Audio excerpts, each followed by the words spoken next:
90% जनता जिस देश की बिना पढ़ी लिखी हो, अशिक्षित हो, क ख ग लिखना नहीं जानती हो, तो कहानी कैसे लिखेगी। इसलिए ये मंशा बिल्कुल साफ है संघ के लोगों की। संघ के लोग कहते हैं परिवारवाद, व्यक्तिवाद, सबसे बड़ा परिवारवाद, व्यक्तिवाद, अहंकार। एक व्यक्ति मोदी कहता है गंगा नमामि। अबे गंगा जाके देख, हाथ धो के दिखा दो, हमें मान लेंगे। बाबा विश्वनाथ, पशुनाथ, पशुपतिनाथ, ये क्या तमाशा कर रहे हो? इससे देश चलेगा क्या? बिल्कुल नहीं चलने वाला। इस तरह से ये देश गर्क में ही जाने।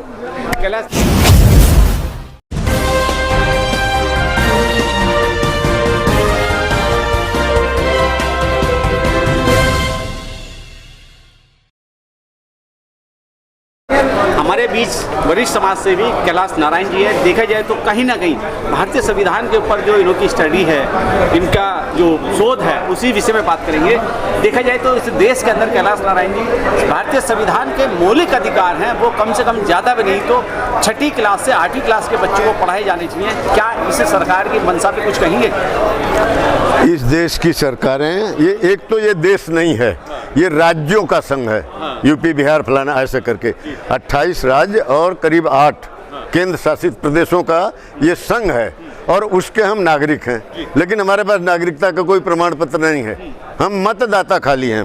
तो ये देश की सरकार या जो भी आप इसको कहें, ये हमें खाली मतदाता बना के रखना चाह रही है, हमें नागरिक नहीं बनने देना चाह रही। 75 साल में जो ये अमृत महोत्सव मना रहे हैं, ये खाली तमाशा कर रहे हैं। क्या तमाशा? असली तमाशा ये है कि जब तक president of India whosoever is, जब तक प्रेसिडेंट ऑफ इंडिया संविधान को प्रिजर्व, प्रोटेक्ट, डिफेंड नहीं करेगा, तब तक हमें कुछ भी मिलने वाला नहीं है। और आज तक के ये 15वें प्रेसिडेंट, अभी तक के किसी भी प्रेसिडेंट ने संविधान को प्रिजर्व, प्रोटेक्ट नहीं किया है। तो जब संविधान ही प्रिजर्व, प्रोटेक्ट नहीं है, डिफेंडेड नहीं है, तो ये मोदी जी चाहे कुछ भी करें, ये कहते हैं रेवड़ी न बांटो। तो तुम आधा किलो दाल बांट रहे हो 5 लोगों के परिवार में, क्या तमाशा कर रहे हो? ये तमाशा 2024 के पहले ही खत्म होने वाला है, तुम्हारा समझ लेना इस बात को अच्छे से।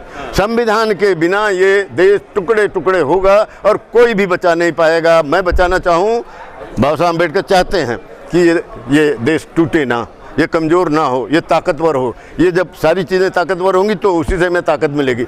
लेकिन सबसे बड़ी ताकत तो संविधान के पास है। संविधान की ऊर्जा हमें पता नहीं है, संवैधानिक ऊर्जा क्या है। अगर आप इजाज़त दो तो मैं बोलिएगा, बताइएगा। We the people of India, हम भारत के लोगों को मिलकर संविधान का भारत बनाना है। और जब तक हम संविधान का भारत नहीं बनाएंगे, हमें कुछ भी मिलने वाला नहीं है। संविधान का भारत हमें नहीं मिला है, हम आज भी गुलामी की मानसिकता में ही जी रहे हैं। हम गुलाम मानसिकता के, हजारों साल की गुलामी की मानसिकता हमारे दिल दिमाग में है। और जब तक हम उससे मुक्त होने के लिए संविधान को ठीक से नहीं पढ़ेंगे, आप 6वीं 8वीं के बच्चों को मत सोचिए, ये 70, 75 के 80 साल के लोगों को भी पढ़ाइए। ये हम 75वां वर्ष बना रहे हैं अमृत महोत्सव। तो जब 60, 70, 80 साल के लोग नागरिक नहीं हैं, तो 8 साल का बच्चा या 10 साल का बच्चा या 8वीं 10वीं क्लास का बच्चा अभी तैयार होने में उसको 50 साल लग जाएंगे। मेरा सवाल था, जिस तरीके से ये इस समय जो है आरएसएस भाजपा की सरकार स्कूलों में भगवत गीता, रामायण पढ़ाने की तैयारी कर रही है, क्या संविधान पढ़ाने का भी प्रावधान होना चाहिए या नहीं? संविधान, इस बात, ये एक गहरा सवाल है, बड़ा सवाल है। संविधान तो ये कह रहा है कि हम नागरिकों को ही संविधान पढ़ना पड़ेगा। हमें अपने विचार में, आचरण में, व्यवहार में संविधान को उतारना पड़ेगा।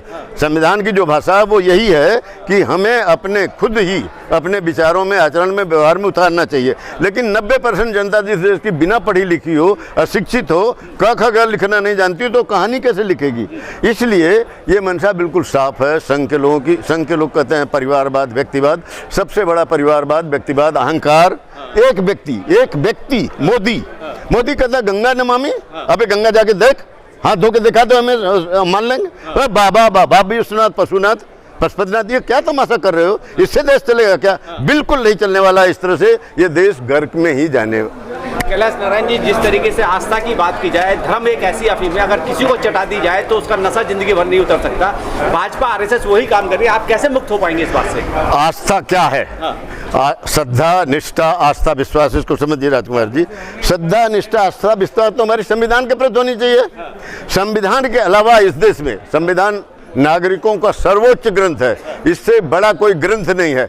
और सम्राट अशोक की जो सारनाथ की जो मूर्ति लगी है, सारनाथ अशोक स्तंभ की, वो लगभग 2500 साल पुरानी है, विश्व की सबसे बड़ी धरोहर है, उसको तुमने पोल्यूट करने की कोशिश की है और इसका परिणाम भी तुम काशी के वाराणसी के सांसद हो और सारनाथ तक नहीं गए, 15 किलोमीटर वहाँ से है, जबकि हमारे संविधान की मूल ऊर्जा सारनाथ अशोक स्तंभ में बसती है। जब तक हम सारनाथ अशोक स्तंभ को नागरिक नहीं जान पाएगा, सारनाथ अशोक स्तंभ की प्रतीक चिन्ह को जब तक हम नहीं ठीक से जान पाएंगे, हम संविधान को भी नहीं समझ पाएंगे। धम्म चक्र प्रवर्तन झंडा बांट रहे हो 20 करोड़ लोगों को, 20 करोड़ लोगों को, 120 करोड़ लोगों को क्यों नहीं? और कौन सा झंडा बांट रहे हो? तिरंगा? अबे तिरंगा नहीं है वो तो 4 रंग का है। शील समाधि प्रज्ञा के बीच में केंद्र में धम्म चक्र प्रवर्तन है और स्तंभ के नीचे लिखा सत्य में जयते। तुम सत्य से अनभिज्ञ हो, जब सत्य से ही अनभिज्ञ हो तो सत्य पे विजय कैसे प्राप्त कर सकते हो? मूर्खों, फिर से मूल्यांकन करो अपना खुद का। तुम अपने आप को जब नहीं जान पा रहे हो तो तुम दुनिया को क्या पाठ पढ़ाओगे? कहाँ ले जा रहे हो शिक्षा को? शिक्षा का मूल आधार क्या होना चाहिए? इस बात को थोड़ा गहराई समझिए, साइंस से ये बच्चा पेट के बाहर माँ के पेट से बाहर आता है तो तब वो रोता नहीं है, लेकिन जब उसकी नाभि काटी जाती है, जब वहाँ नाभि से कटती, जब माँ से उसका सांस संपर्क टूट जाता है तब वो चिल्लाता है, रोता है, फड़फड़ाता है। उसको पता होगा कि अब हमें संघर्ष करूँगा, नहीं तो हमें जीने का अवसर नहीं मिलने वाला। और अगर वो रोएगा नहीं तो माँ बाप रोने लग जाएंगे। और बेटा रो रहा है, बच्चा रो रहा है तो ताली बजा रहे हैं, थाली बजा रहे हैं और शंख बजा रहे हैं। ताली थाली शंख बजाने का ज़माना गया। किस पुराने ज़माने की बात, किस कल जंगल के युग की बातें करो? ये कबीले, ये जातियां क्या है? कबीले हैं। इन बातों को जब तक हम वैज्ञानिक और संवैधानिक तरीके से संविधान को, देश को नहीं चलाएंगे तो हमें कुछ मिलने वाला नहीं है। कैलाश नारायण जी, मुख्य सवाल यही है कि इस देश के अंदर संविधान की मूल उद्देशिका तक लोगों को नहीं पता है। क्या उसका भी कम से कम पाठ्यक्रम में होना चाहिए या नहीं? देखिए, अब बहुत देर हो चुकी है। 75 साल में जिन्होंने कभी मेहनत नहीं किया, जिन्होंने कभी श्रम का महत्व नहीं समझा, वो तो अमृत महोत्सव मना रहे हैं और इस देश की 90% जनता आधा किलो दाल खा के खुश है। तो इसकी मानसिकता जब तक पढ़े लिखे लोग, समझदार लोग, बेनिफिशरीज मेरे जैसे लोग जिनको फायदा हुआ है, उन्हें अपना सब कुछ त्याग करके, सब कुछ अपनी जान भी निछावर, मुझे तो जो मिला है वो संविधान ने दिया है, न गांधी, न नेहरू, न पटेल ने दिया है, इसलिए मैं इस संविधान के लिए अपनी जान की बाजी भी लगा के इसकी रक्षा करूंगा और इसको मिटने नहीं दूंगा किसी भी कीमत पर। लेकिन देश की सरकार, वर्तमान सरकार ने देश के लोगों के लिए आस्था की जगह राम मंदिर दे दिया, काशी विश्वनाथ दे दिया, मथुरा के अंदर जो है फिर एक जीर्णोद्धार कराया जा रहा है कन्हैया जी का। क्या इस देश की जनता के लिए आस्था जरूरी है, भारतीय संविधान जरूरी है? देखिए, इस देश की अगर जनता को संविधान की जानकारी शुरू में ही दी गई होती, जिस दिन संविधान बना 26 नवंबर 1949 को, हमारा संविधान 2 पार्ट में बना है, एक तो 26 नवंबर 1949 का है और दूसरा 26 जनवरी 1950 का है। 50 और लागू हुआ है? 50 से लागू हुआ नहीं, 26 नवंबर संविधान तो मूलतः 26 नवंबर 1949 को ही लागू हो गया। उसमें क्या उसमें कुछ आर्टिकल्स हैं जिसमें प्रेसिडेंट की जिम्मेदारी क्या है वो, और बाकी शेष 26 जनवरी 1950 से लागू, 2 पार्टों में है हमारा संविधान लागू होना।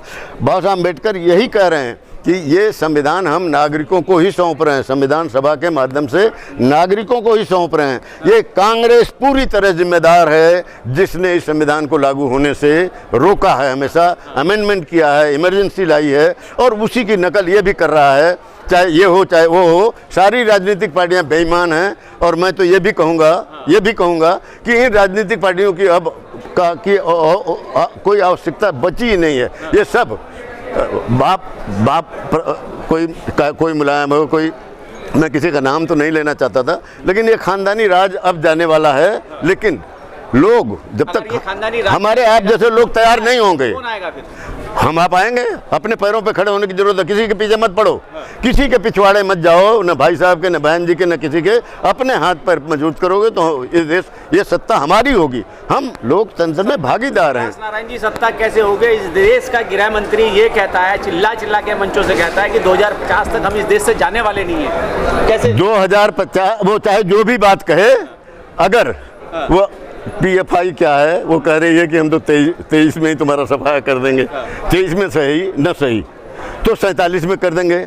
अब ये सवाल, इस सवाल का जवाब कौन देगा? मोदी जी तुम 24 की बात कर रहे हो, वो तो कह रहे हैं कि हम 23 में सब कर लेंगे। तुम कह रहे हो कि हम 50 में करेंगे, वो कह रहे हैं हम तो 2047 में ही सब कर लेंगे। इसका जवाब दो। ये हिंदू मुसलमान कब तक करते रहोगे? और जब तक हिंदू मुसलमान करते रहोगे, भुगतना पूरे देश को है। क्या? हिंदू मुस्लिम सिख ईसाई आपस में भाई भाई, मुस्लिम का भाई है, हिंदू का नहीं। अबे इतनी भी समझ तुम्हारे लोगों में नहीं है, क्या देश चलाओगे? कितने इंटरनेशनल राजनीति की बात करते हो? तुझे क्या लिखना नहीं आता है, तुम कहानी कहाँ से लिखोगे? तेरी डिग्रियां फाल्स हैं सब की सब। तो इसलिए हम इन चीज़ों पर अब तुम कह रहे हो मीठी मीठी बातें कर रहे हो। ये मीठी बैठी बातों, गंगा को जाके देखो तो गंगा का क्या हाल है। तुमने गंगा की क्या हाल बना रखी है, जाके देखो। उमा भारती फलाने ढमके न जाने किन कौन से लोग आए और चले गए। गडकरी कहता था कि हम गंगा में बस चलाएंगे। अबे गंगा का पानी जाके देख तो सही, कभी जाके देखा है क्या?